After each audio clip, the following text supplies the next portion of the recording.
I'm such a boomer. I'm so bad at this. Hello, Hal. How's it going, my friend? How you doing? Yo, what's up? I'm pretty good. Welcome to the show. Yeah. I've been watching since you went live, and I was watching last night, and it was a hell of a show. Thanks. Crazy stuff. It was it was unexpected, but it was a lot of fun. A lot of fun. Do you mind if I ask? Like, I mean, was this somebody you just ran into on Twitter, or who was this guy exactly? The Shane, whoever it was. I still have no idea who this guy is. I was on Twitter yesterday, and I mean, I get notifications in all these different threads about people saying, these guys don't have a case. They're all stupid, and their dumb internet lawyer doesn't know anything about the law. So of course, on occasion, I'll respond and just with simple things like wrong. And this guy decided to fight back. And I've never talked to him that I can recall before yesterday, but he was on a tirade yesterday, and then he said, "Well, why don't you bring me on your show?" Ha ha ha. What I found really interesting, aside from him Googling and using Wikipedia when he was arguing with you about legal issues, was like he felt so high and mighty. He was like, "I run 4 anime conventions, and if Vic will get on his knees and beg me, maybe I'll let him come back." Yeah, that was a weird thing. It was disgusting to hear that, honestly. It really was. I mean, any convention that would seriously want Vic would realize that it's not them doing Vic a favor. It's they are having a huge opportunity to have Vic. I mean, barely any conventions are having him this year. If a convention like suddenly came forward, assuming Vic would be down, it would be huge for that convention. I mean, not to mention that borders on the literal criminal definition of extortion. I mean, there's that problem too. Like, well, if you do these things, I'll do this thing of value for you, which is value also for him, of course. Trying to get to sign contracts and whatnot. Huh? Right. Well, was he trying to do like some weird reverse psychology? Like when I watched a stream last night and he was talking, and maybe I'm misremembering this, but I'm fairly certain this was what he was trying to get at. He kept saying things like, "Oh no, I'm a big Vic supporter. I'm in Vic's corner. You don't understand. Vic and I are best girlfriends. We have sleepovers together and braid each other's hair, and all of this stuff. And I'm going to send an email to him right now. Don't you worry. Right when this stream is over, and he's going to come to all 4 of my anime conventions." Yeah. and then he's on Twitter today, basically, talking badly about Vic, talking badly about you, saying that he needs to, admit to all these horrendous things and be repentant. I mean, you trapped him really well last night when he walked right into it. He was like, "Well, Vic's basically got to, admit wrongdoing." Well, wrongdoing for what? Oh, right. Well, yeah, that's not important. Well, I thought you're a supporter. What are you talking about? Yeah, I don't. And when I mentioned what he's been accused of, he's like, "Look at how mean you are being to him." It's like, that's not my accusations. Clearly, that's the accusations of people that have been going on for the past month, and some would argue longer than that. That's what they're saying, and yet here he is, Vic's best friend, won't even name the specific thing he's supposed to apologize for, probably because he knows that he does not know Vic in any sort of way beyond he met him at a con. I mean, imagine if you met Vic in a hallway somewhere and thought, "I know him, he's my best friend." Like that's how embarrassingly sad that guy's life is. It borders on creepy. Like, yeah, he was acting like, "Oh, this guy signed an autograph for me once, so now we're best friends and I can talk on his behalf." And it was just really, really bizarre. It was creepy. Yeah. It is creepy that this guy is in charge of conventions, or at least somewhat has power in some. I mean, that's just horrible to think about.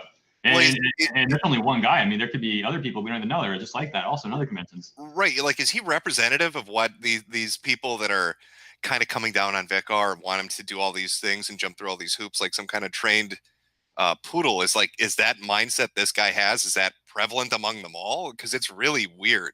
I can tell you, I talked to someone who claims, and it's Twitter, man, so you never know, right? But this person claims to have been a longtime associate of that guy, of Shane or whatever, and working the convention circuit with him, organizing conventions himself. So he has, what he says, 15 to 20 years of professional contact with Shane.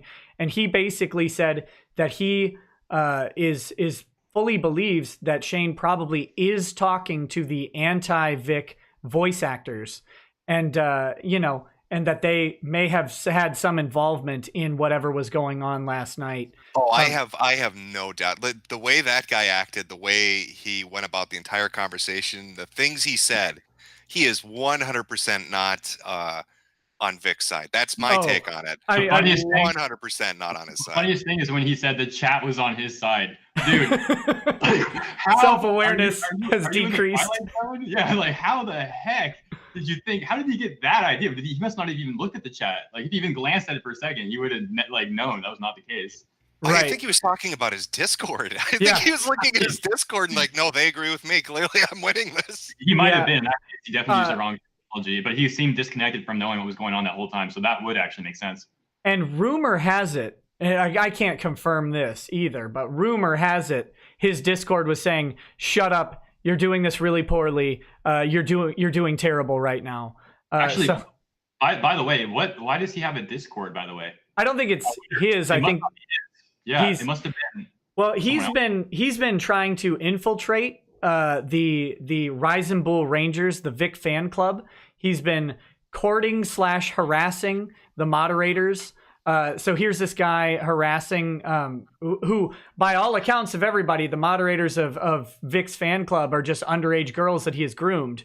Right? So here's this guy. That's the accusation. I'm just trying to picture this dude trying to go deep cover and blend in. Like, I watched him last night.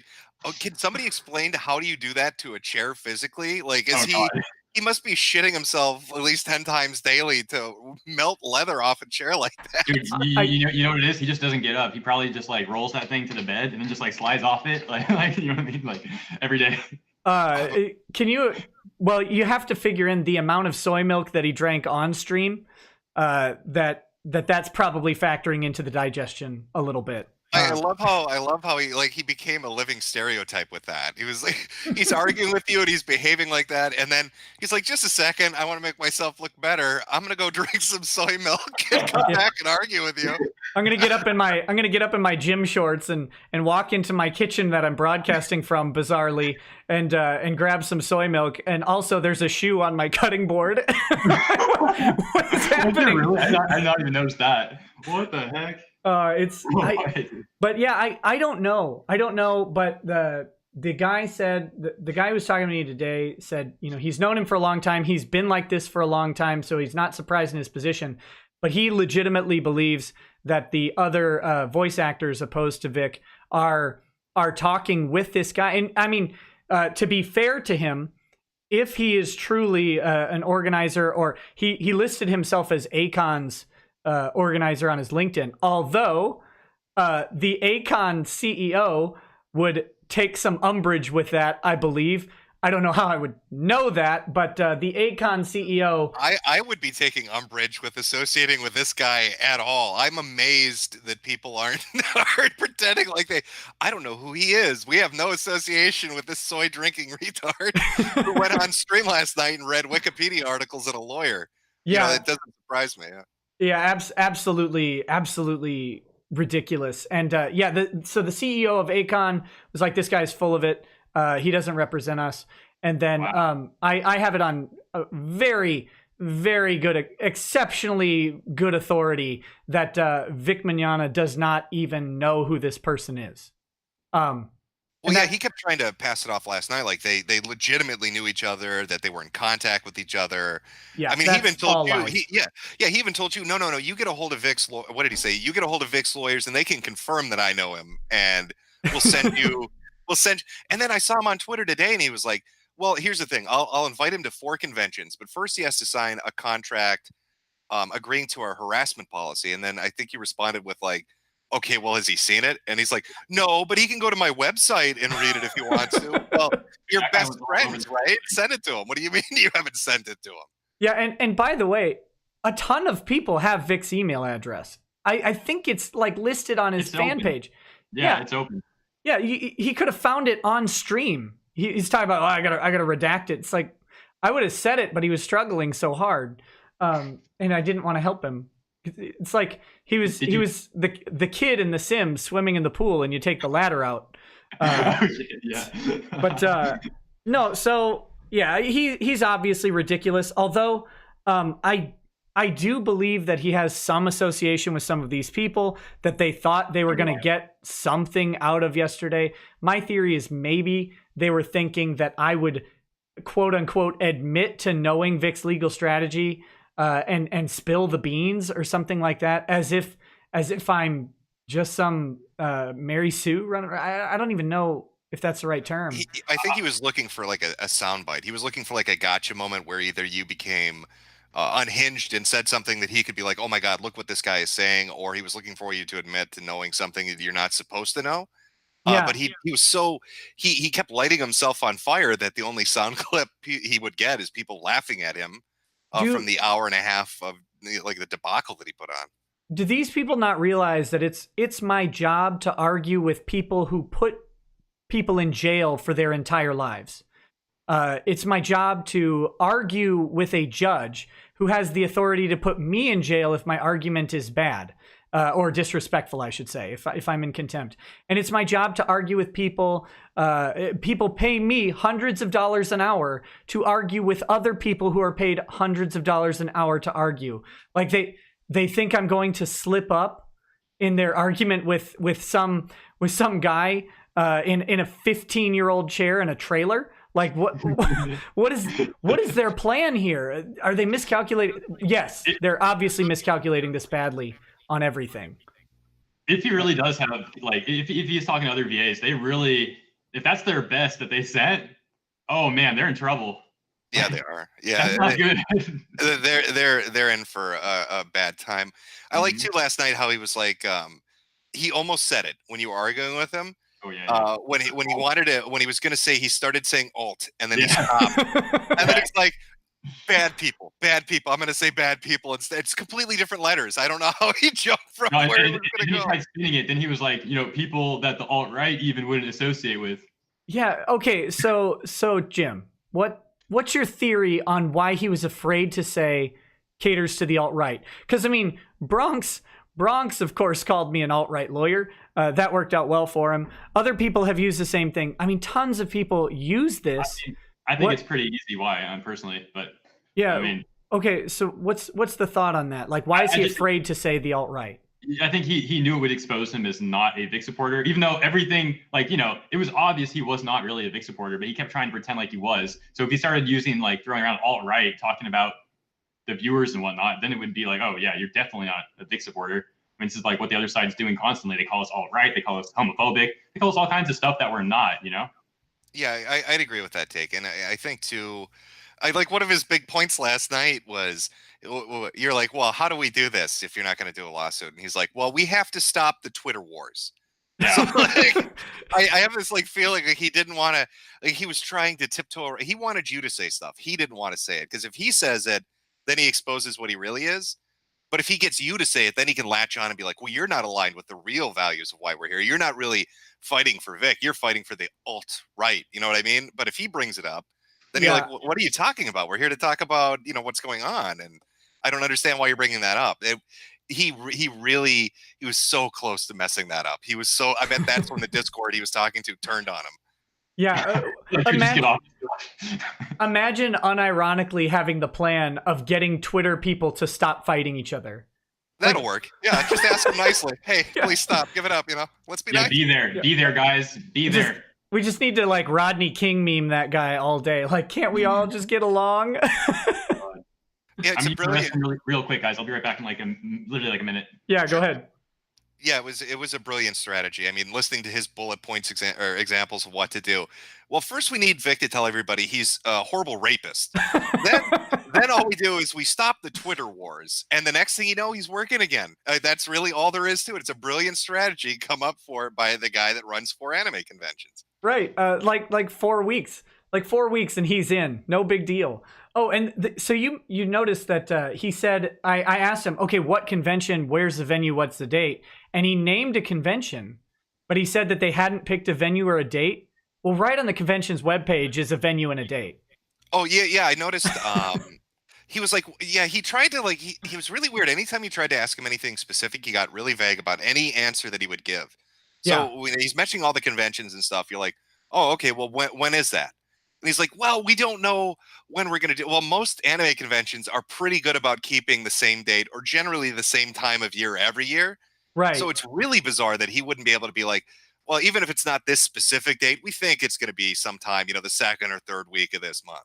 Right, of course, because they've got to plan it out with every other convention so that they can get the big names there. Right, yeah, they've got to work with a bunch of people's schedules, try to get a bunch of vendors together. I mean, it's like a big deal, so it didn't make a lot of sense that he wouldn't have at least some rough idea of when this was all going to go. It was so disastrous. The best part was when he Googled an article and was reading it, and you're like, no, wait, can you go back up 2 lines? And can you read that line to me? And there's almost like this shift in it, just his expression and the tone of his voice, because he knew what line you wanted to go to. So he tried reading above it and then below it and then to the side of it. No, just the highlighted line. Read that for me. Yeah, of course. Just the embarrassing display of pulling up tortious interference with contract after me saying not tortious interference with contract maybe 50 times. I lost track of it. And I saw somebody else today arguing with you. Was it another one that wanted to have a legal? They're like, no, we'll wait for the court case, then I'll debate the law with you. Oh, you won't even believe this guy. So this guy's got his own. He's got his own Encyclopedia Dramatica article already, because he's a long Shocking. time. Who saw that coming? Yeah, he's apparently a long time attention seeker. He's got a massive following of 886 on YouTube, and people are telling me that he's just trying to get some exposure, good or bad, which again, I don't think that's a viable plan. But he claims that he is a quote unquote magistrate. Now in the US, magistrates are either judges who are just assigned to handle small claims type matters, or sometimes they're even attorneys that will take a role outside of their jurisdiction for practice as a magistrate and handle small claims matters as a lawyer, but not as an official judge. So they don't have the same professional obligations because they're just little matters. If he was a magistrate, it was in the UK, where they're a glorified juror. So a magistrate in the UK is a volunteer position with zero legal training, who has you serve on a tribunal of 3 magistrates for small claims matters, and you have a legal advisor in the courtroom. So this guy is literally like, it's volunteer jury duty for 18 months because that's how the UK works. Well, that's how you know he's a legal expert. He's so lonely and has so little to do. He volunteers for jury duty and he wants to argue on the internet with you about it. Are you talking about the same guy or someone else? This is NJ4K1. It's another one. After seeing that massacre yesterday, the fact that somebody else would step up to walk right into the wood chipper amazes. Oh, that guy. Yeah, that fool. Yeah, dude, that guy. And he's already dropped the hot legal knowledge and the solid constitutional foundation that says that that internal employee investigations are protected by the 4th Amendment, which is not only irrelevant but flatly incorrect, because you don't have a 4th Amendment protection in something that's kept as a business record by a third party. So that's just silly. We know this about cell phones, right? The numbers that you all dial on your cell phone. Wait, why would he be citing American law to you if he's a British juror? Like, if he's a glorified juror over in the UK, why is he citing America? He wouldn't even have any real knowledge of it, would he? Because these people have no grasp on the reality of their situations. They think, and again, people have no. I'm not disparaging people who don't know about American law. It's a disaster. And that's why people pay so much money and so much time to learn it, and then charge so much to practice it, is because normal people don't need to know it. So there's no shame in not knowing this stuff, but these people fancy themselves as experts because, well, I mean, for him, he literally says, quote, "I've spent more time in court than Nick," which is one, he can't verify that, and 2, even if he has, it's in a different system and completely irrelevant to anything we would be discussing. I mean, who brags about spending thousands of hours in court as a juror? This guy. Yeah.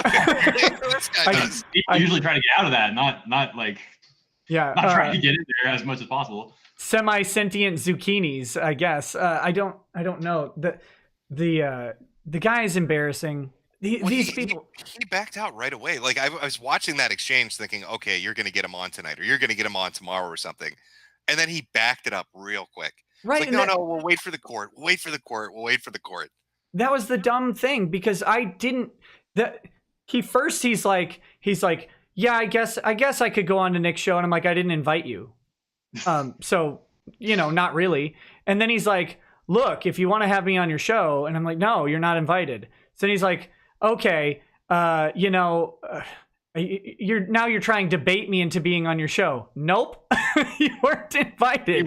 You've never been invited. So then he's like, well, you're a coward and can't have me on my show, on your show. It's like, well, okay. Do you want to come on tonight? You've never been invited. I don't have a problem talking to you though. So he's like, no, we'll wait. It's like, wait a minute here. So you actually did invite him and he ended up not wanting to come on? Yeah, I mean, again, I had not invited him. He's talking about all this stuff. Someone else mentioned that maybe he would want to come on my show or something. I didn't even follow the origin that closely, but it's like, I don't know who you are. You're not even talking to me. At the very end of the discussion, it left off with you actually offering it though, right? And then he said, yeah, I said, how about tonight? Fine. And then he's like, well, no, it'll be when there's a court case. I don't want to discuss hypotheticals. It's like, well, Chat, these people are so strange. Really, it gives me a headache just trying to understand the logic, like from so many different people that are part of that other side. It's crazy. It's bizarre, isn't it? Like watching, I've just been, really? I haven't been super invested in this, and I just started paying attention, especially last night, like after that showing, and like reading through their Twitter accounts and the interactions and what they're saying and stuff. And it's just really, really, it's a very weird position they're taking. Mm-hmm. And watching, and it seems like there's a fairly good amount of them that keep trying to do the concern troll, almost like, oh, I'm really in his corner, but we need to get him to go to therapy classes. Like, what are you talking about? What the hell are you talking about? Everybody knows they're phonies, at least too. Did you see? You might not, if you haven't been following this, you might not have seen it. But Monica Rial, the current voice of Bulma, her fiance, I guess, who literally said, I'd rather be a cuck with Monica Rial than not a cuck without her. That was his literal tweet. So you could tell where that guy's going. Dude, it's not, I don't know. This is my personal opinion, but when a guy's saying that 5 years from now, I don't see them still. I'll let you guys, you know what I mean? You know what I'm getting at? I mean, we'll see. I think it was during the 2016 election. I can't remember what account it was. I want to say the Reagan Battalion or something. It was a very anti-Trump group, right? Sure. And the cuck term was starting to kind of come into popularity, and they tried to own it basically in the same way that he was doing. Ooh. And they're like, "We're proud to be called cucks," and that tweet stayed up for like 20 minutes before they realized how bad that was. And then they pulled it down and tried to act like they never said it. Like that we didn't tweet that out. That doesn't exist. Well, one proud cuckold has kept his firm pro-cuckery stance up on the internet this whole time. To his credit, Maddox still says there's nothing inherently wrong with being a cuckold. Unless you're called a cuckold in court documents. Then you sue the earth, right? Then you sue them. I love it. He puts out I wish that had gone to trial. He puts out a video saying there's nothing wrong with being a cuck. It's awesome. And then he sues because somebody calls him a cuck. So how the hell is that going to work in court? And didn't it's just the entire situation around that was humorous. Oh yeah, that's an ongoing disaster. And there's still a motion hearing for sanctions that's supposed to be scheduled. Last I heard, the judge Ramos, he retired, and so they got a new judge, and the judge was like, I thought this matter was ended. So then they had a hearing several weeks ago where Landau was there, Asterios' lawyer was there, and Munoz, the lawyer for Weber Shandwick, was there. They're the only parties to the motion hearing, all explaining to the judge why they still needed to have a sanctions hearing, and Landau was there trying to desperately explain why they don't, because he tried to get away from it by firing Maddox, and he's still there. So Maddox may still have to fly to New York to have a sanctions hearing, and he'll be represented by the lawyer he has broken up with, which will be. But he won't actually be represented by him because it's in Landau's best interest to put the blame on Maddox. So it's and walk away from it. Yeah. Right. It's still a disaster. I'm just waiting for the announcement of that hearing. It'll be so funny. I never understood why when he was choosing people to go after, because he went after Patreon directly, didn't he? Yep. He went after Patreon, Weber Shandwick, Dick's company. Well, it's the Patreon one that I love because they make enough money where they're not going to get a small time. You know what I mean? Like they're going to have legal representation that's not going to play games. Was this the situation with the guys that got deplatformed off Patreon? No. Do you want to explain who Maddox is to him? I mean, if it's a long story, don't even. But. No, it's okay. It's okay. Maddox back in the late 90s created a website called The Best Page in the Universe. It was massively successful. It was a satirical website. He wrote a couple books. The first book he wrote was very successful. It was called The Alphabet of Manliness. It's still a very, very funny book. And if you can find it at like a secondhand shop, it's worth the read. And then if you light it on fire and send a video to Dick, he'll send you a t-shirt. So it's also worth that. So that's Maddox's sort of history. Oh, and then he did another book called I'm Better Than Your Kids, which was an expansion of an article that he wrote that was very funny where he criticized children's art. But when he expanded that into a book, it turns out that it was only funny for one web page, not for, like 100-page book. So that book tanked magnificently. And then they contracted him for a third book. And that book has done embarrassingly bad. That was called F***CK Whales. And it did not go well. But anyway, so he later would do a podcast with Dick Masterson, who wrote a book called Men Are Better Than Women. And the podcast was called The Biggest Problem in the Universe. Each week they would bring in a problem each and argue why it was a problem. And then the audience would crowdsource via an online voting system what is the biggest problem in the universe. And so they would be sure that they have different stances on it, or they would just take the opposite stance just for the sake of the debate. At first, no. And then at second, when Dick basically made it into a contest, which rankled Maddox so bad that he started changing the entire format of the show. But they would just give their position for why it was a big problem. But then it became a little bit more of an argument later, which was funny for the audience. So that show goes on for 2 years. And then they break up. Inexplicably, the show stops. And Dick does his own podcast and Maddox does his own podcast.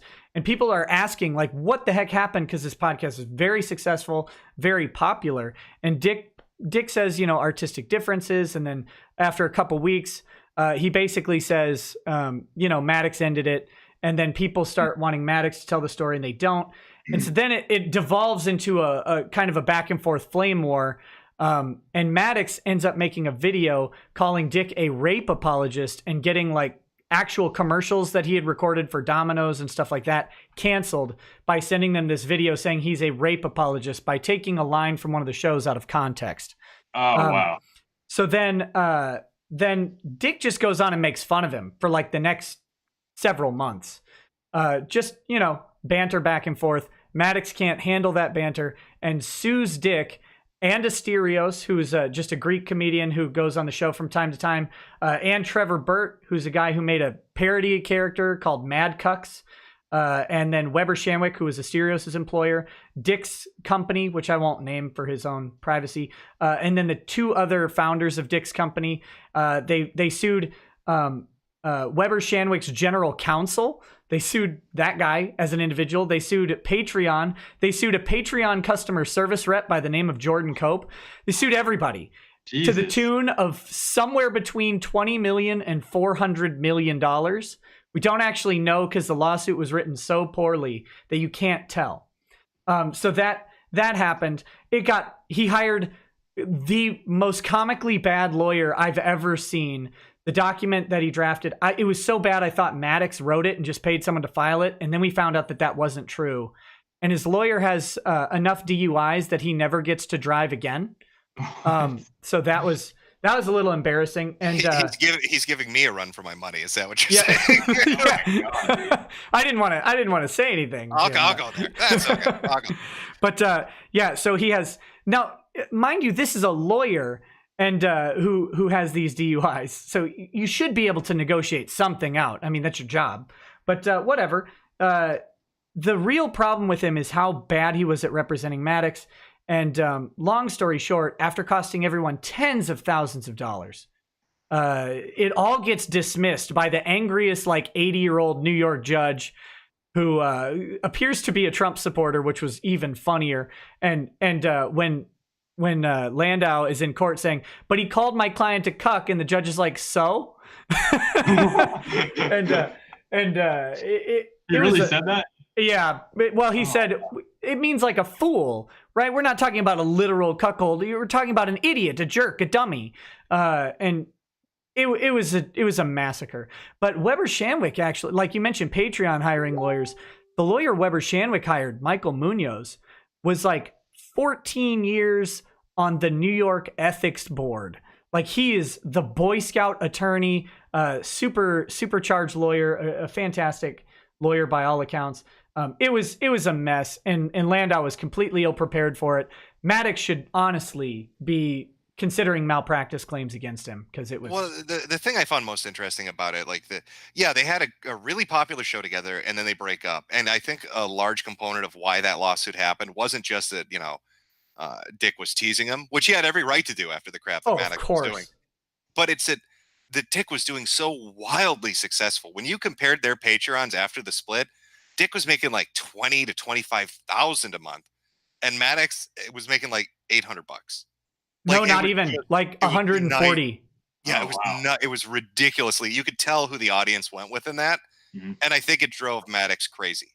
Like, watching everybody go to Dick drove him insane. Well, and Maddox is so poor at having his pulse or finger on the pulse of anything that he thought that the way they monetized their first show was through traditional sponsorship ads. And so Dick gets off of he starts his own podcast, and he's like, well, I'll try this Patreon thing out. And within a day has like $500 on Patreon. Within a week is well over 1,000. And it's like, they could have had so much money. They could have been Cumtown in a lot of ways. How it fell apart? Or, I mean, it's speculation, I guess. What was that? Does anyone know exactly like what went wrong with the two of them? Oh yeah. I mean, like laughing like so hard. Okay, so what's going on? Maddox dated a girl for a while, and then 3 to 4 years later, Dick met her at a wedding that Maddox was also at, a mutual friend's wedding. Met this girl who was not dating Maddox. Again, they've been broken up for 3 to 4 years at the time, and Dick took her home that night. Ooh. And then ended up dating her, still dating her to this day. Wow. Wow. Okay. And she's I've met her once. She's a very lovely woman and a very nice woman. But yeah, so that was it. A scorned lover. That'll do it to some people. You have to check out, like, everybody should listen to Dick's show because it's very funny. But the story about all this and reading Maddox's like breakup letter that he... Oh, that was fucking amazing in front of a live audience. That was one of my favorite moments. He gets up on stage in front of, like, it must have been like 100, 200 people, and reads this letter from Maddox, this tearful letter, this heartbroken letter, and it was the funniest fucking thing I've ever heard. And it's written on like a yellow legal pad that's not even like torn off evenly. Because you tear off a paper from a legal pad and it always goes diagonal. It's just how they're designed. Oh my God. And so he like hand wrote it on that and handed it to her. I mean, the level of tism in the Maddox is so high. So high. So is this thing like resolved now? No. Or what? Still going on? All of the lawsuits were dropped. The only thing left is that this story is so deep. In the lawsuit, at the very beginning, one of the allegations or one of the pieces of evidence that they used in the complaint is Maddox's side said that a journalist, and they put it in quotes, by the name of Heather S., who worked for a publication called Condé Nast. They're a huge publishing arm. They publish tons of fashion magazines and stuff like that. A journalist from Condé Nast had reached out to Asterios' employer, Weber Shandwick. Okay? Well, several months into the lawsuit, for some reason, Maddox, in a sworn affidavit, comes out to admit that Heather S. was actually Maddox. It's a very big-brained move. Worked out well for him. that he was posing as a journalist. Like, he identified himself as Heather S., who worked for Condé Nast, and sent the emails to Weber Shandwick, but it was him. He admitted to doing it. That's not only perjury for lying in that initial pleading is perjury for sure. But the best part is that that's also a crime in New York to impersonate a journalist for personal gain or to cause harm to someone else. And there is actually a Heather S. that works for Condé Nast. So it was this perfect storm of absolute nonsense. This sounds crazy. Yeah, I'm so out of loop on this, but I mean that's crazy stuff. Most of it was like Maddox just kind of being a little nutty. Then it sounds like. I mean, I guess as an opinion. If you want to, deep lore on this, I went through every single document. It's all in a playlist called the Lawsuit Saga on my channel. Cool. You can start. It's what started my channel. In the first place was wow. I was like, this document's so bad I'm gonna get drunk and read it to people and post it to the Facebook group. And is that how you started, like the Lawsplaining thing? Yeah, that's it. All right, well, now I got the backstory. That's dope. Yep. So, that's dope. But anyway, man, that was a long tangent, but yeah. It just goes to show that the level of stupidity that people will go to for whatever reason, it's so much farther than you ever expect. And of course, Jim, you know this because you've been watching the internet for years and talking about it. But and especially with the majority, not all, but the majority of internet-based lawsuits like that, it usually ends up with somebody doing something really stupid and ruining it for themselves, or there's just no basis in reality for it. Or like, who files a lawsuit about this kind of stuff? Sues everybody, sues major companies. I love how he sued the service rep too. Right. And then admits, oh, by the way, I was impersonating a journalist and I was doing all this other stuff. And it's just big brain moves from him. Just know that the court recognized that there's an album produced, a Billboard chart-topping album called CUUUCKS Carols with Santa Cuck. And they are Christmas carols with the words rewritten to include cuck as many times as possible. Asterios recorded the album in 24 hours, and it Billboard charted.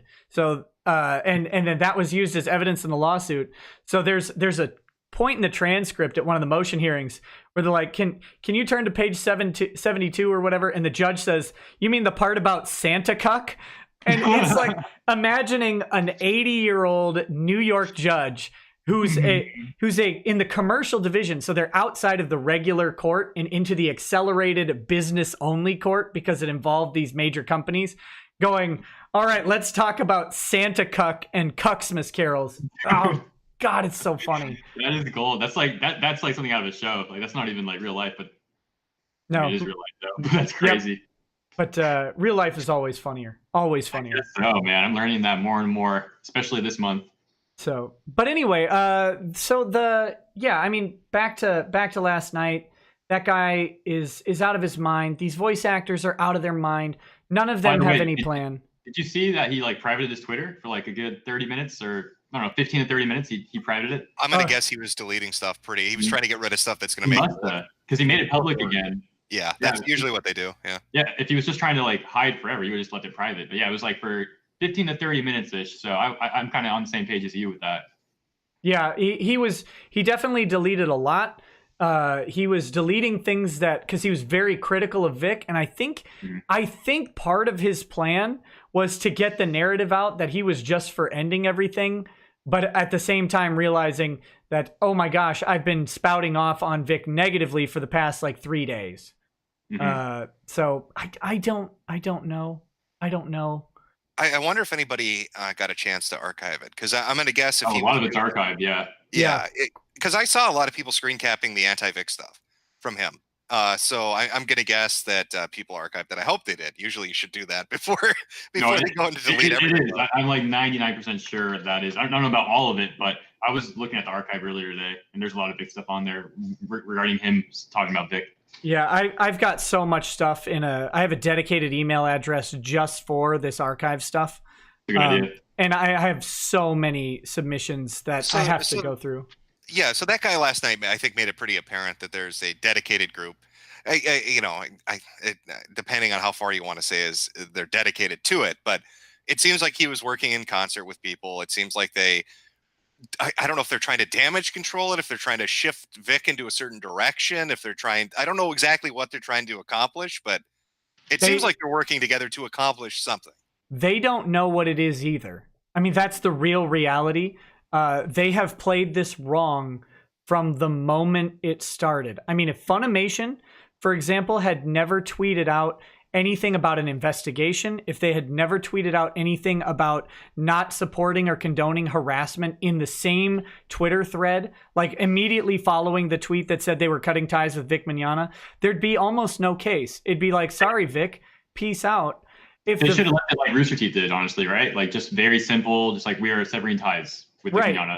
Yeah, absolutely. And I mean, if you do any business litigation, any lawyer would say, you ask anyone, I can almost promise you that they did not consult their lawyer when they put out that statement. Because any lawyer would say, no, what on earth are you thinking? Why would we ever talk about cause for firing someone? We just say they're done. No one needs to know the cause.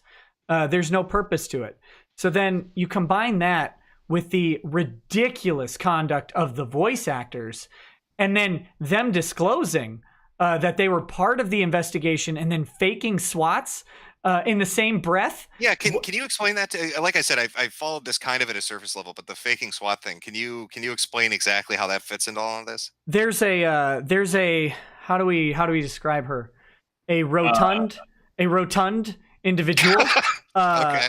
What does that even mean? I don't even know what that means, honestly. To quote Kiwi Farms, I can say it means she's a fat ass. I'm not associated with anybody here, so I'll throw that out. My definition is fat ass for rotund, but go ahead. To quote the Kiwi Farms thread, it says that they had to put the picture in landscape because portrait wouldn't capture all of her.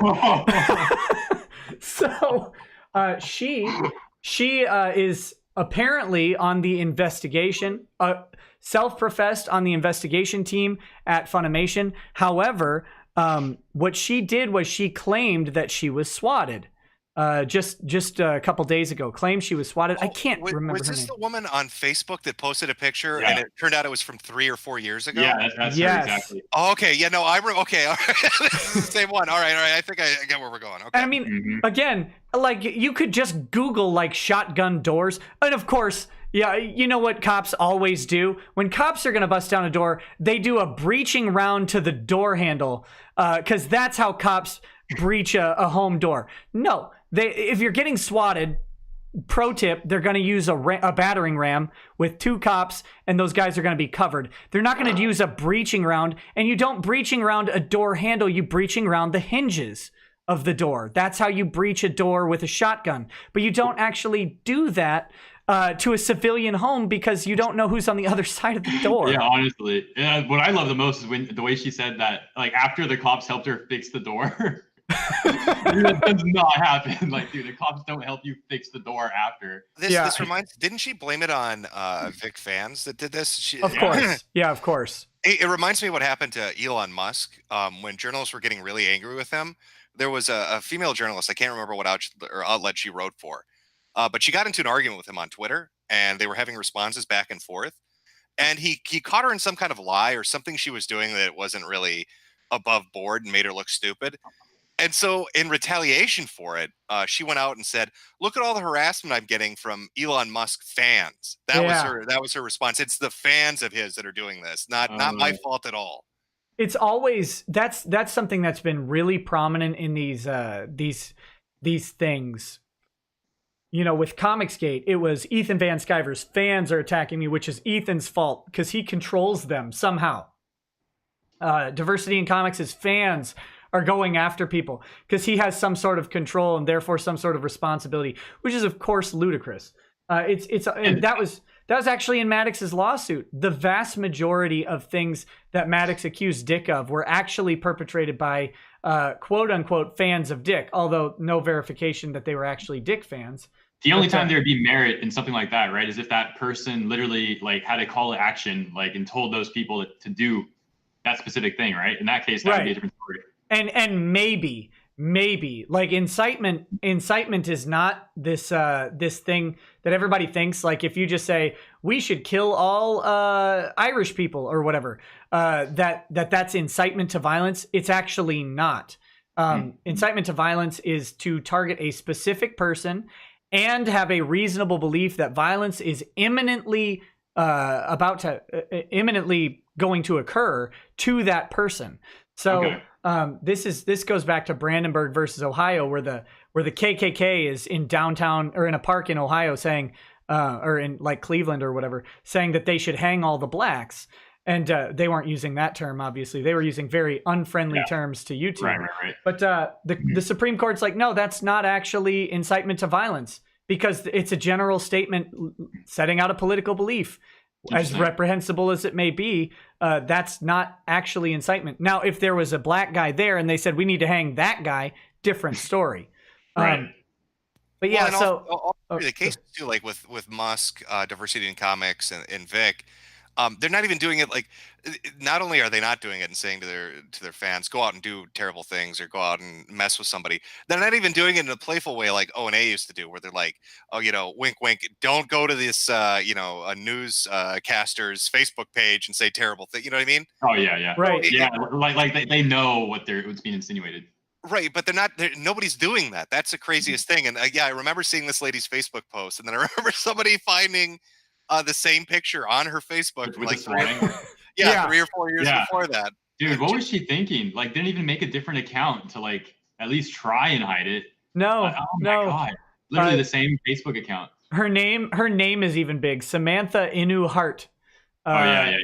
So that's who it was, because and again, this is someone who apparently Funimation says that they've made a hiring or firing decision based on her account, and within weeks of that happening, she's faking to the public a very serious thing. Like, again, if you're going to court against Funimation or any of these voice actors and they cite to the thing, you'd say, well, yeah, but they're willing to lie in public about a serious offense, an offense that has gotten someone killed in the last year, which is swatting. They're willing to do that. How credible are they? We can attack their credibility. And briefly, these big brains out on Twitter all think, for example, Jamie Markey and Monica Rial have said they've got 25 women willing to testify. They don't get to testify because what those women have said is irrelevant to what Monica Rial and Jamie Markey have said.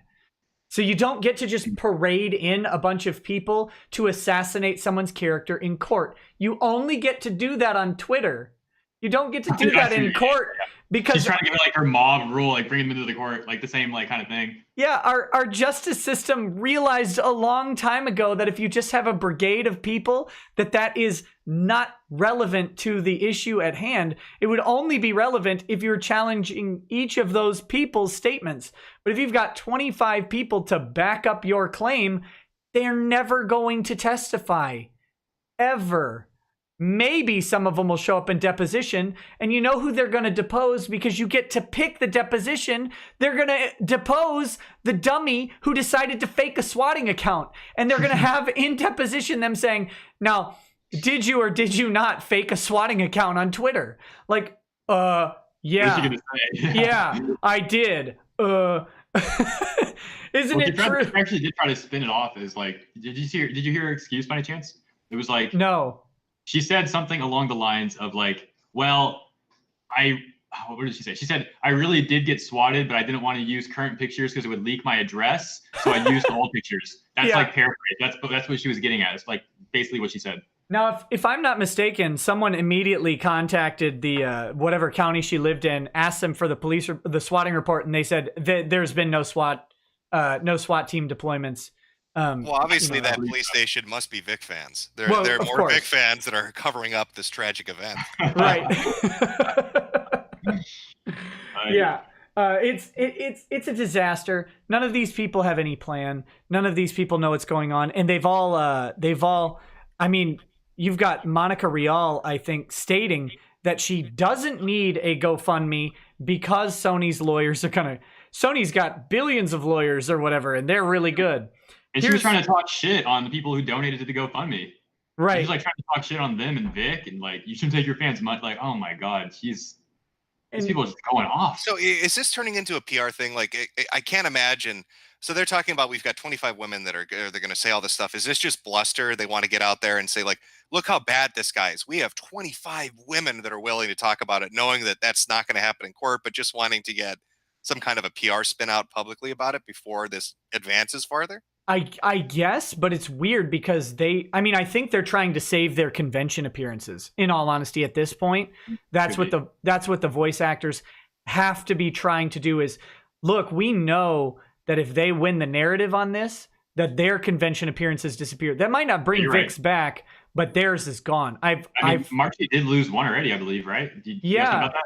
Shockingly, if you say I want his head, I want his balls, to a very popular voice actor who has maintained his popularity in light of accusations of sexual assault, that they go, you know what, we don't want any of the drama here between these people, so we'll just cut you too. You're gone. That's where they are, and they're probably getting word from sponsors of these conventions who are like, we don't want this.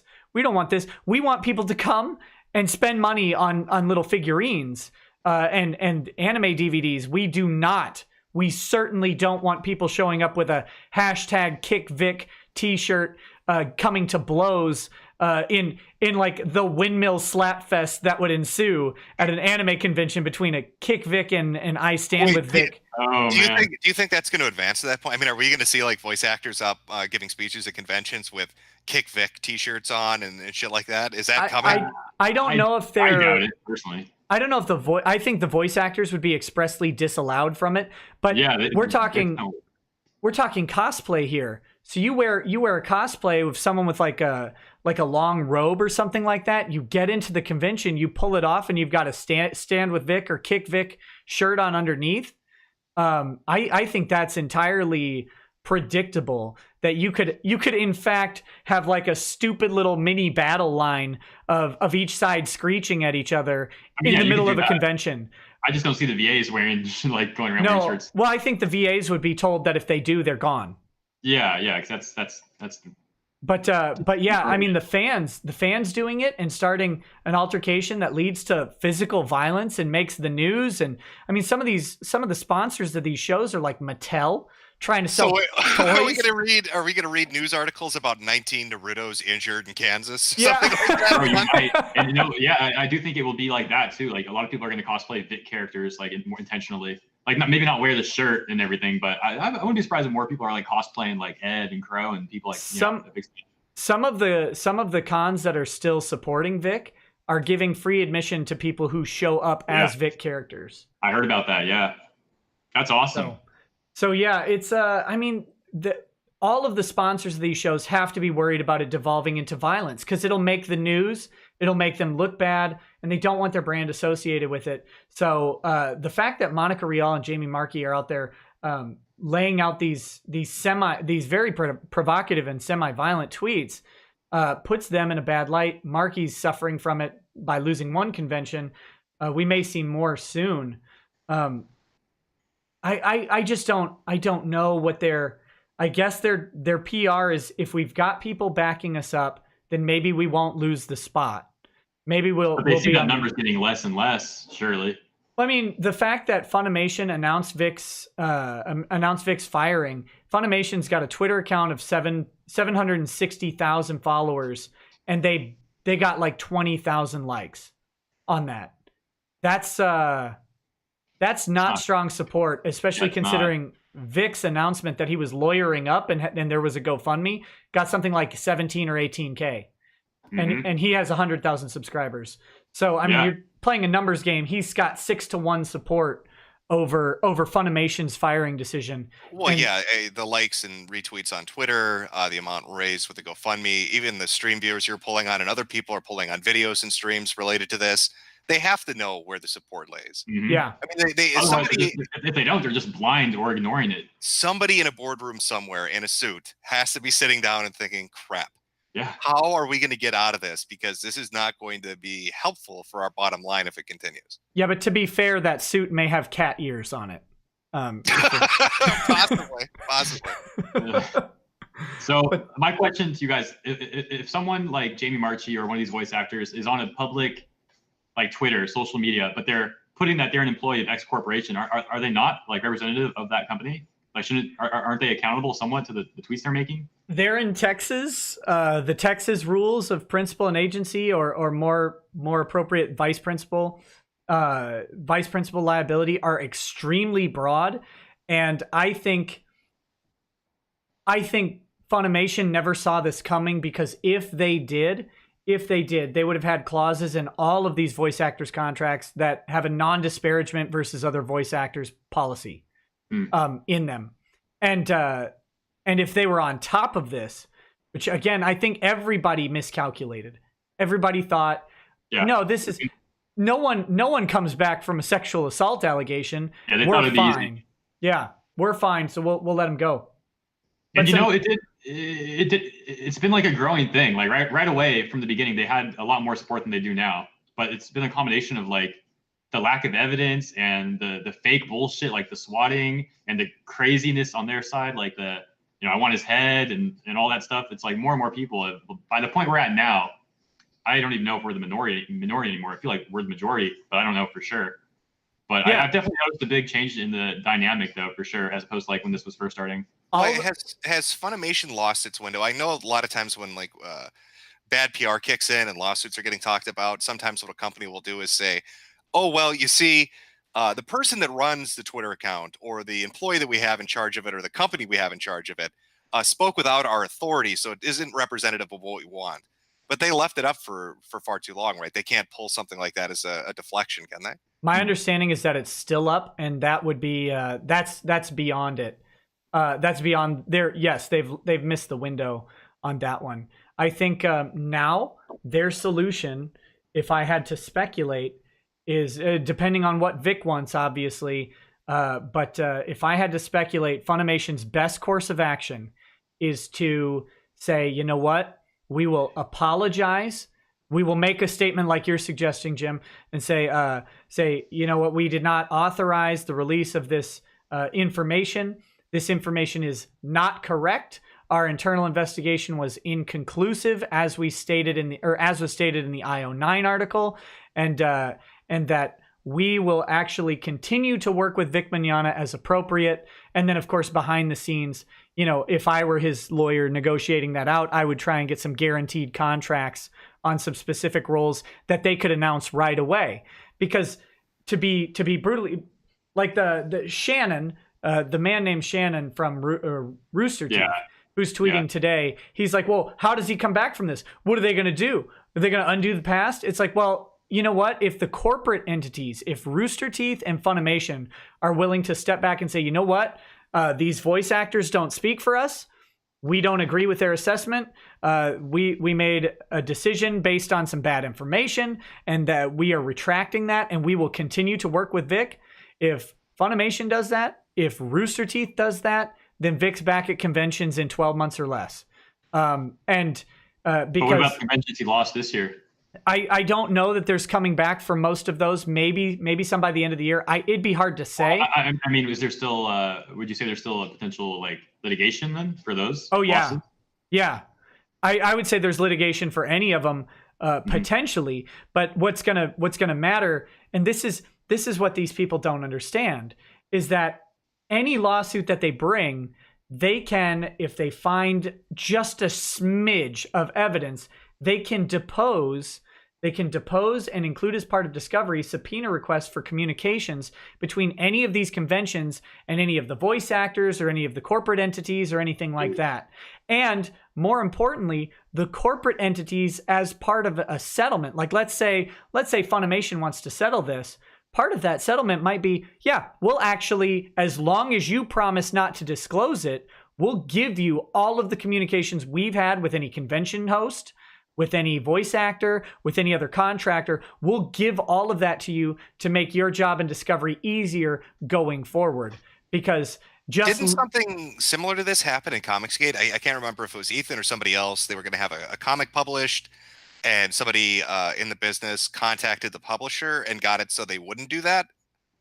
Because they were talking about they were talking about how they basically said on Twitter we want to do it, but we can't because we've been told if we do. So it's kind of similar with the conventions, right? If Funimation were to release information or one of these entities were, and you see like, hey, a voice actor or somebody in the corporate contacted the conventions and said, don't do it. Can you imagine being Jamie Marchi or Monica Rial and facing the prospect of Funimation not only not defending you because they decide to settle with Vic, and because they realize that you're just an independent contractor and someone else, we've all watched them. Well, maybe we haven't all, but if you haven't watched the movie Rockstar with Mark Wahlberg, you are replaceable. You're just a voice. So someone else can voice Bulma, right? And do a really good job, maybe even a better job. Someone else did voice Bulma already. So when they say you're an independent contractor, it's much less painful for Funimation or Sony to just say, you know what? Peace. Y'all deal with that. And not only that, here's all of the emails that Jamie Marchi and Monica Rial have sent to Funimation. And let's just see what happens to that defamation case when all of those emails you thought were private suddenly are in the hands of Vic's attorneys. I see. Yeah, I mean, that's interesting. And that could be, that I have no idea. I know that Vic's attorneys have been working on this already, which means that those settlement talks could already be happening. They could be scheduled for the next couple days. They could be a week out. We could see movement on that really quickly. That would remove, like, hypothetically, if they were going after like all the big guys, Sony, Rooster Teeth, Funimation, all of them, that would, like, if they all did that sort of thing, that would remove like Sony, Funimation, and Rooster Teeth from. Yeah, if you're taking the position of, like, let's say I decide I'm representing Sony, but it wouldn't remove the VAs and like people like maybe A&N and all those guys, they would still be at risk now. Yeah, if I'm let's say I'm Evan Stone. Not porn Evan Stone, but lawyer Evan Stone representing Funimation. And I say, you know what? My duty, because everybody gets this wrong, the duty of the corporate lawyer is to the corporate entity, not to the board members, not to the CEO, not to the chairman, not to anybody else, but the corporate entity. My duty to protect Funimation says that if I can get out of this by issuing an apology, a retraction, disavowing these independent contractors speaking outside of the will of Funimation, admitting that they went off of information that turned out to be credibly dubious, they can do all of that very publicly and say, we're welcoming Vic back onto the team, and those people will deal with what comes to them. I mean, if I'm Funimation's attorney and that's the option on the table, I take it 10 times out of 10. What does Funimation have to gain from... I know what the voice actors have to gain from dragging Vic. What does Funimation have to gain from dragging Vic?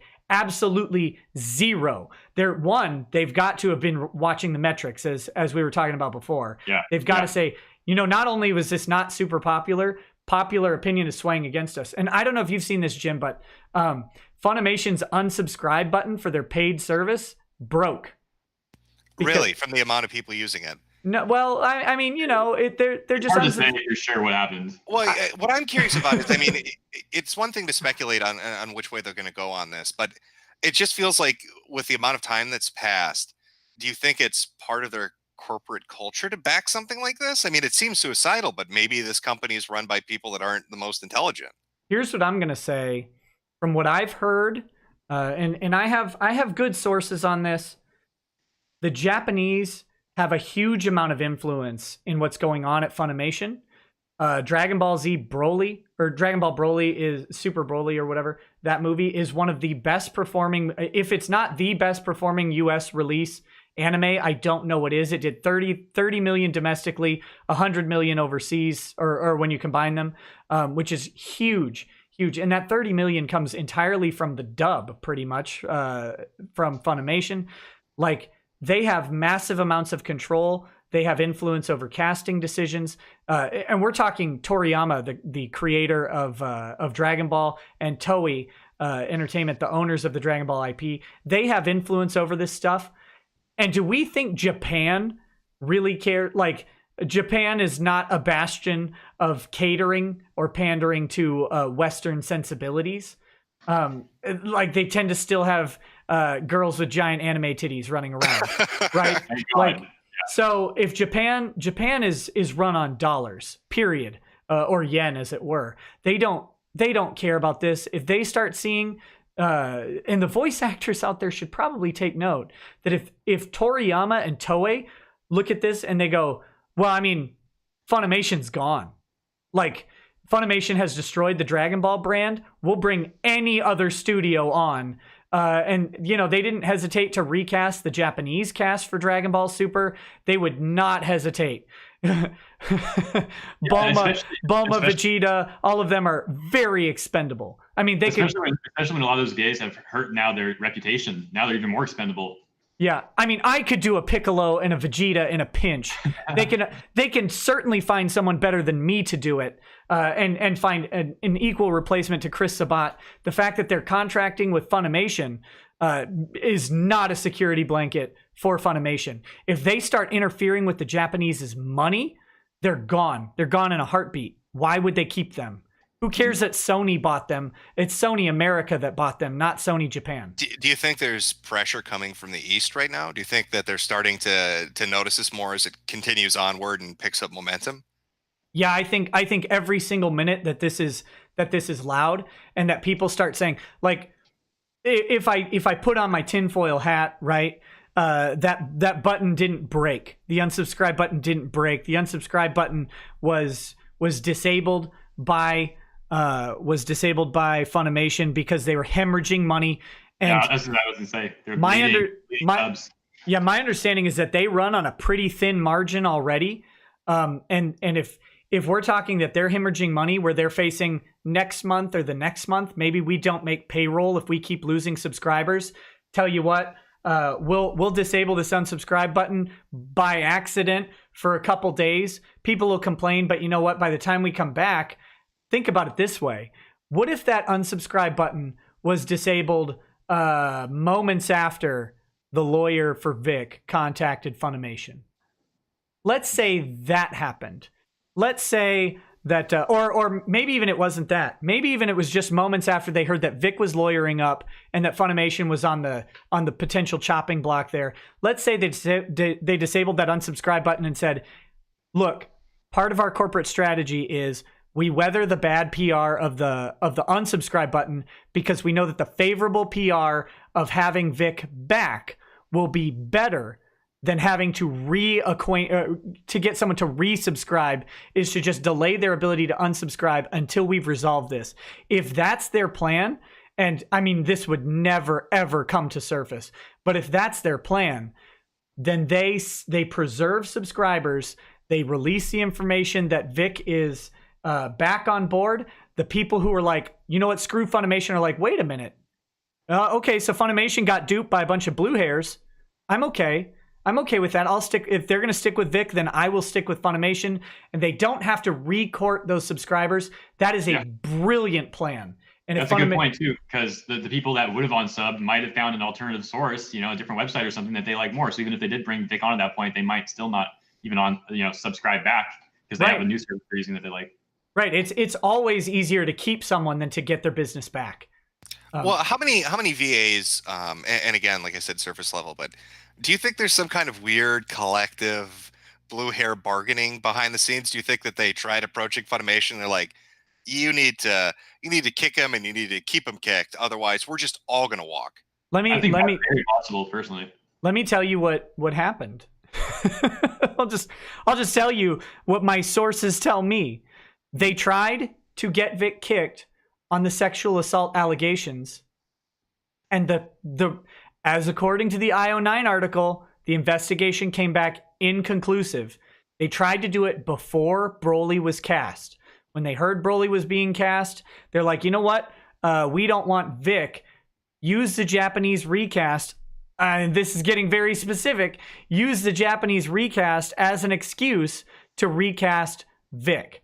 And they said, no, Vic is like the most popular American voice actor. He's got the biggest fan draw at these conventions. He's great. We're going to keep him because he's been the voice of Broly for 20 years. Then Broly comes out, is super successful. Then let's say they come out and they say, you know what? If you guys, you didn't do it for the reasons that we stated with the investigation. Maybe they accused him of like wanting to rape little girls or something like that. I mean, I don't know. Maybe that's in an email somewhere. Could be. Right, voice actors. Maybe that was communicated somewhere. That you might have accused him of something so heinous with zero support, and they didn't believe you when they looked into it, and then the Broly movie came out, and then you all got together, including the ones who have been quiet, right? Like, because this wasn't just the two women. It wasn't just the two women. Me Too movement's a thing. It's maybe people like Sean Schemmel and Chris Sabat, who haven't been too well. Sean was vocal until he nuked his like 400,000 follower Twitter. Good job. Hashtag bipolar. But maybe guys like Chris Sabat, who have been kind of quiet about it, maybe they were part of that blue hair cabal that said, look, if Vic doesn't go, we all go, and we raise a huge stink about it. And they're like, you know what? Fine. We cut him. We've got the movie. It was a huge success. You know, what are we worried about recasting Morose Mononokean? And then by the time the next Dragon Ball thing comes out, you know, we don't have to worry. That'll be years down the road. No one will care about that we're casting someone different, and all this is going to happen. Maybe that's the course of events that happened. Maybe they tried and failed, and then after it didn't work, they got together and came back with a different demand. I don't know. I'm just speculating, of course. I think it's possible, but I think it goes even deeper, honestly, with the whole Anime News Network and Anime Feminists and all these people working together. It's just way too coincidental that they all have spoken to each other. Yeah, and then of these course. articles all come out. It's just, yeah. I mean, of course they did. And of course, these people have influence over their executives. And of course, they say they're going to walk. And of course, the guy whose recording studio they're using, Chris Sabat, says, I'm going to pull my recording studio from your thing, and you're going to have to find some other studio and not get to use it at that nice, comfy discount we've worked out, or whatever it is. And they suddenly have to scramble to record, say, their next show. They have to hire some recording studio that they have no experience with in the middle of Dallas. They're probably going to get gouged trying to get the scheduling right to start recording this show on such short notice. Like, there's a lot of leverage that these people have, and the fact that they would kick Vic off of these really thin allegations after deciding that they didn't have any merit. I mean, I don't know how anybody could allege a corporate conspiracy. And remember, if Funimation decides not to back the horse faces, and they decide to back their own horse, guess what happens? What I find, going off your hypothetical, very hypothetical, very hypothetical. You would think somebody at Funimation, one of the bean counters or somebody with some sense, would say, if that hypothetical happened, if we bend the knee on this, they can do it to us on anything. Of course. They could throw a tantrum because they dislike an executive, or they dislike a certain cast member, or they dislike whatever. It doesn't even matter. They have us at gunpoint. They can just say, no more recording studio. We're not going to do voice acting for you. We're going to kick up a big stink. You've got to give in and acquiesce to all our demands whenever we feel like it, and you need to cater to us. And there's nothing worse than having a group of people that overreact to something that's not a big deal, or overreact to something that isn't even there, making demands on your company over and over again. Yeah, you'd think somebody high up would say, we don't really want to be in this situation. This is kind of suicidal from a business point of view. Yeah, I mean, why would you hold yourself hostage to irrational people in business? It makes no sense. Of course they're going to want to get rid of this this image, and to the men involved in this. That is the funniest thing to me. You think, I mean, Vic thought these people were his friends up until the moment. Yeah, they acted like friends up, as recently as December and January. They're in pictures, hugging and tickling and laughing and smiling. It's a month and a half ago. It's amazing to think how recently this was. Yeah. To the men who sided with the women on this. You think you're not on the chopping block? You think the next time that you have a casting decision and you don't cast that lady, You think you're not next? I mean, do you honestly think that you've never hugged someone and made them uncomfortable? I mean, I've seen you guys. I know that if you hugged me, I would be spraying you with Raid immediately. So you think that there are already hundreds of pictures of these guys doing the exact same thing Vic is doing, hugging fans very tightly, face to face, kissing them, hugging them around the waist from behind, stuff like that. Of course, they all act like this, and these cucks think that the women will be on their side when they find out that they have all of the power merely by saying this happened. What are you thinking? What are you thinking? You should have, and I'm not saying they should come out and like verbally knife their women's friends, but maybe just say, you know what, like, is this the way we want to go about it? Like, is this honestly our plan here? Maybe we could take a long game and get him slowly removed and let the Twitter backlash against him or whatever, see how that plays out. But no, they couldn't do that. They couldn't wait. And these guys jumped in to support them behind the scenes or in front of the scenes. And it's embarrassing. It's absolutely embarrassing to think that they won't. Everybody thinks that they're not next on the Me Too chopping block, but you're all next, including the ladies. You're next too, because it's okay to be an elbow in 2019. You're all gonna get lined up one by one. There's only gonna be one VA standing at the end of this contest. It's a mess.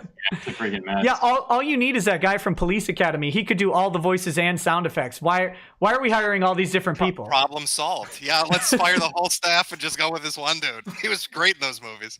Yeah, it's I mean, but again, that's how these things always go. When you are supporting a cutthroat corporate culture, you're supporting the next person cutting your throat when you step out of line. What I wonder the most is how much of the upper management behind the scenes like follows the same agenda, and how many of them really actually care about the monetary standpoint for the shareholders and all that. Yeah, that's what I want to know. I want to know what the corporate culture is at that company, because I really don't have any clue. It could be staffed by soy latte drinking, skinny jean wearing, having super me tooing executives. Or it could be a dude that's just like money is all I care about. So yeah, I mean, it's interesting. Up until a month ago, the CEO was Jen Fuguyama or something. Yeah, about a month ago. Yeah. Yeah, and he's like a conservative Christian Japanese guy, right? Like, is that? I forget if his religion, his beliefs personally, but I know he was has some ties with what's his name? I think Ron. I'm trying to remember. I made a video on this a few days ago. I already forget. I literally forget right now. Hold up. There's so much information, but I believe that, until he was removed as CEO, the corporate Rick Santorum. That's what I'm looking for. Oh yeah, he's like buddies with Rick Santorum. They're like neighbors or something. A new company called Echo Light Studios. Yeah. So up until a month ago, you're talking that the CEO of Funimation is friends with one of the most conservative Christian congressman that's identifiable, that has any notoriety, and was a like hardcore conservative Christian candidate for president in the past 2 elections. That friends and neighbors with Rick Santorum. Very interesting. Yeah, so I think maybe there was a move to get him out. I of course can't know what happened there, but the idea, again, of like creating, why would you ever want to create an environment where someone's baseless accusation has the power to end your job? It's all of these people are one-step thinkers. Over and over and over again, it shows they're one-step thinkers. And if they had thought through any of this, they would have realized that this wasn't the way. It wasn't the way to do it. Well, it's fascinating to watch. Like I said, I kind of knew what was going on. I've heard bits and pieces. I got more interested, especially after seeing kind of that side's support from last night was really eye-opening, I guess. I don't know what they're dealing with. I have to jet. I've got my own show to do in the mornings. I got my full time to watch. Where can people find you, Jim? On YouTube at Mundane Matt.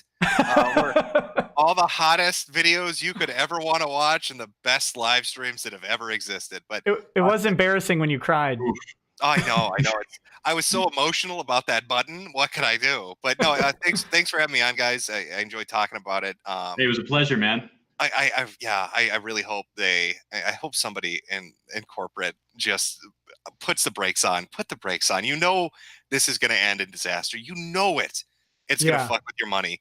Don't let these people fuck with your money. I'm shocked they haven't at least stopped them from like posting all the stuff that they're still posting on social media. At least doing that makes sense. I can't believe they haven't even done that. Or fire them. Yeah, right. Especially if your company is in a tenuous position where you're almost living month to month as far as finances go.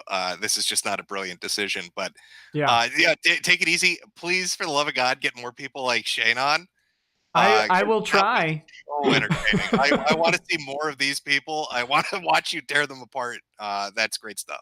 Okay, sounds good, buddy. And let me know when you want to do that 40K stream. I get calls for it every day. Yeah, I will set that up with you. I'm looking forward to it. I've been reading a shit ton of Warhammer 40K stuff. I got a bunch of omnibuses, so I've been really good stuff. I didn't expect it to be as good a read as it was, but it's good stuff. Yeah, man. I look forward to it too. All right, take it easy, guys. Peace.